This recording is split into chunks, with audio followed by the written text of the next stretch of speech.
You know how it is. If you didn't go what you've gone through, you wouldn't be who you are today. And I'm not belittling your pain, and don't worry, I've seen pain in my life, and I've seen not only in my life, but people's lives, and people say, well, at least I have no arms, no legs, and then what am I supposed to say? Well, at least I'm not an African orphan who's dying at 4 years old, and I met that person. What about the 10-year-old girl that was bought for $700 in Mumbai and kidnapped as a sex slave to have 350 clients before the age of 13, pregnant at 12, put the baby under the bed while she works on top, abandoned by her family? After she pays her debt of $700 after 3 years with her child, she leaves on the streets of Mumbai hoping for a new life. No family, no job, no food.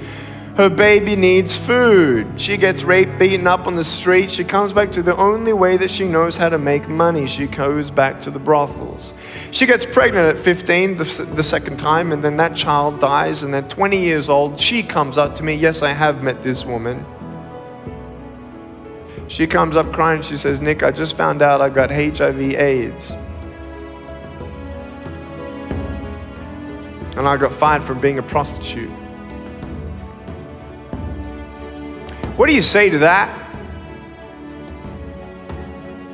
You may have arms and legs, but unless you know 3 things. Number 1, who are you and what your value is? Number 2, what is your purpose here in life? And number 3, what is your destiny when you're done here? If you don't know the answers of any of those 3 questions, you're more disabled than I. The first thing I want you to take away from today is this: you will have good days and you'll have bad days, but you will always learn something more or something new, and you will learn more overall on bad days than good days. You will learn more about yourself, you'll learn more about relationships, you'll learn about life and principles, and it'll build your character. If you're a person who wants to, let's say, improve on your character of patience, let's say, don't complain when you're waiting in a line. You ain't going to grow in patience until you're put in a place to wait. It's like you go into a gym and, you walk in through the front doors and, you tell your wife or your husband, I'm going to the gym. You go into the gym and you come in 3 feet and you do a U-turn and you ride out, I went to the gym. Ain't gonna do nothing. You gotta go in there, and what are you gonna do? You gotta pick up the weights, and you exercise the muscles that you wanna build. I stand before you without arms and legs, but a very strong man because of the bad days in my life. WTOH, what's the opportunity here? So you're having a bad day, maybe you had a fight with someone, maybe you lost the big sale, maybe someone cut you off in traffic and then you didn't get your favorite lunch, and then you missed getting into Soul Cycle class, and then you had a difficulty on the way home. So let's say that's happening. You simply run the WTOH question, which will allow you to pivot. WTOH, what's the opportunity here? See, there's great power in a question, and it allows your brain to hunt for something good. And so how do you pivot?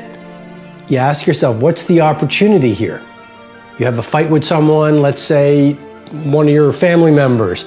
You say, what's the opportunity here? Well, your brain then starts to look for the opportunity, which is, I can learn how to communicate better. Or this is an opportunity for me to show forgiveness and grow in my personal bravery. This is an opportunity for me to understand my family member better. It's a great and powerful question. I worked for Miss Hughes for about 8 months, and I got a weekend gig in New York. So I would do weekdays at WOL in Washington and drive up on Fridays after my shift, which would end at 7 o'clock. And I'd be on all weekend long over in Queens. That's where the radio station was located. And then I would drive back to DC, and I would never even stop at my parents' house. Never had time for friends because everybody was kind of not understanding my dream and kind of laughing at me or something, or trying to, or, my friends were like real immature and stupid and wanting to party and hang out, and I'm on a path, and my parents were very, oh, do you want something to eat? What is this crazy thing you're doing called radio? I would sleep in my Subaru. They gave me a Subaru for college graduation. And I would sleep in my car at every rest stop between New York and Washington, D.C. to block out the noise of people telling you can't do it. Right. I would literally I'd have a blanket, an alarm clock, and a quilt. And I would take a bird bath in the bathroom. I'd be woken up by the man sweeping next to my Subaru looking at me because I'm like the crazy, girl and I had a baby shade without a baby. Pull the baby shade down, And that was my life. For about 2 months, I was going back and forth. Learning is a lifelong thing. It doesn't end at Harvard Business School. It's your responsibility. I think if you're in any profession at all, you have to do it consistently all the time. I think I spend probably 50 or 60% of my time learning, reading, talking to people, traveling. It's the only way you can keep on top of this global world of ours. And it's even tougher now because of the globality of the businesses you're all going to deal in. How? Reading is the most important one. But the second one, which is often forgotten, is talking to other people. You can learn more from speaking to people in 15 minutes than if you spent your life doing something. They can explain it to you, and you can learn from watching people. You also are going to learn by, I'm going to call it imitation, but by watching other very good people and how they operate in difficult circumstances. I learned a lot of things what not to do and a lot of things what to do by watching other people.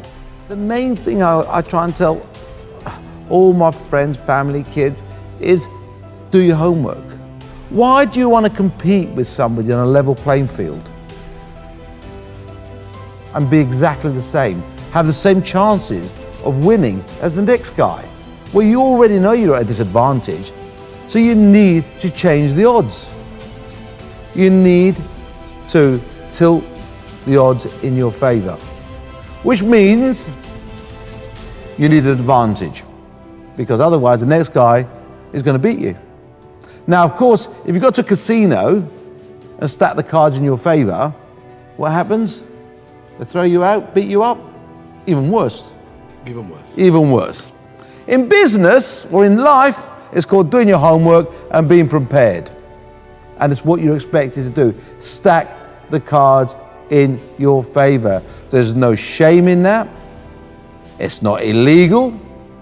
It's exactly what you need to do in your life. You do not want to compete the same odds as everyone else. Because those of you who are statisticians here, is there a few statisticians? No.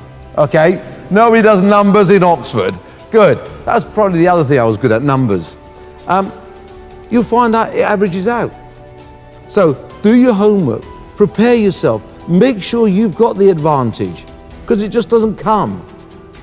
And for me, every time I go into a deal or I have to achieve something, I would work so hard. I would stack the cards in my favor to give me a chance of winning. And even then, sometimes you lose, because that's a fact of life. You'll make wrong decisions. It was said earlier, the person that says he never made a mistake, never made a wrong decision, is a person that has never made a decision, or is a bloody liar. So you will get things wrong, but make sure you stack the cards in your favor. You know, in this world, and the importance of actually, going through the process of understanding what the problem is and then figuring it out yourself. And every now and then you need some help, that's fine. But if you get too much help, you never figure out how to do things. And you don't develop the grit. And some of the older folks in this audience are shaking their heads. Yeah, you got to have grit. And grit means getting turned away from things 14, 15 times, calling someone every 2 weeks, every day for 5 months. And then finally it materializing in something that you want. And discovering the joy of figuring things out means,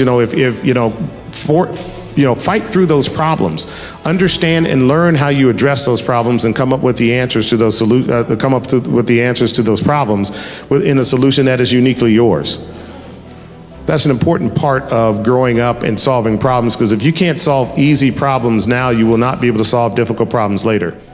I have in my travels occasionally met promising young people who insist they are not going to ask for help along the way. They want to figure it out themselves. Mine was the opposite approach. It is hard enough out there. Get all the help you can. Getting help really is just a part of a lifelong search for wisdom. I always tell people, I say, the secret is there's certain times don't think. Like when you get up in the morning, don't think. Just roll out of bed, go in your life cycle, or go on a bicycle ride, or go to the gym, work out. You know that's what you have to do. And then read something and learn something. So don't even think about it.